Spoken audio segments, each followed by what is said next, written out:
And we have a country that prides itself on being an upholder of human rights national in the globe. We're a first world country.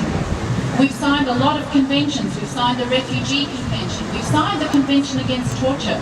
And very recently we signed the optional protocol that goes with the Convention Against Torture. And what that means is that we will open all our places of detention for inspection by the UN. Well, some of you may have seen that Navi Pillay, the UN Human Rights Commissioner, was in Australia very recently, and she was appalled by our detention regime. We are, on one hand, speaking the language of human rights internationally, and at home we are breaching them again and again. On 14 occasions now, complaints have been lodged by lawyers with the UN Human Rights Committee, and Australia has been found to be in breach of the ICCPR, and that is the International Convention on Civil Political Rights, that say you will not arbitrarily detain people.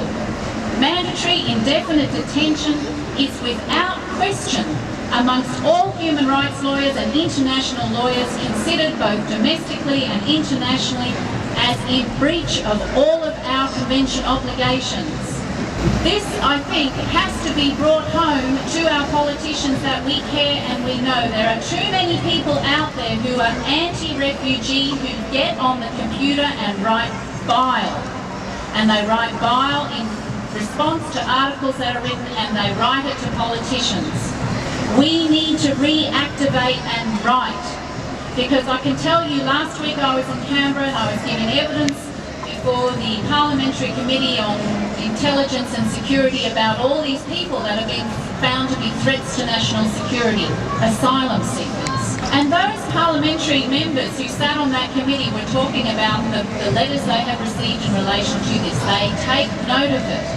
Their advisors say, yes, we got 5 pro letters and 18 anti letters today. Things like this. It actually means something. Tomorrow is the International Day in support of victims of torture. And I thought it's important to go back and actually have a look at what the definition of torture is, because by God, it sounds a lot to me like indefinite mandatory detention. So I'm going to read it out to you. And then I'm going to invite my very good friend, Father Pan Jordan, who saw the end, he was witness to some of the horrors at the end of the Sri Lankan Civil War, because torture was inflicted there and people fled in any way they could. And some of them ended up on boats here.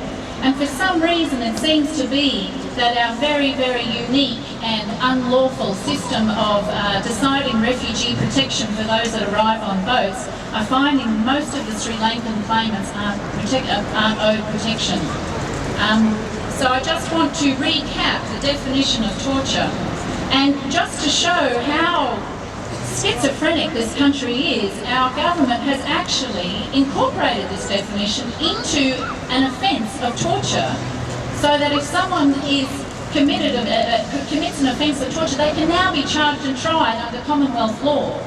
And yet we have people all over this country in detention centres who I think fit this what's going on in this definition. And I've abridged it a little bit because it's a long one, but any act by which severe pain or suffering, whether physical or mental, is intentionally inflicted for purposes as pertaining to get information or confession, punishing for an act committed or suspected of being committed, or intimidating, or any reason based on any discrimination of any kind, when such pain or suffering is inflicted with the consent of a public official and it does not arise in relation to lawful sanctions. Now, if we have a huge community of international law experts that agree that our system of mandatory detention is unlawful, and we are inflicting pain and suffering, whether mental and physical, I can tell you now we are, and we're paying out huge compensation payments because that's shown to be true, then to me, we are sailing very bloody close to the wind in officially committing torture, an offence of torture. Thank you very much, and I invite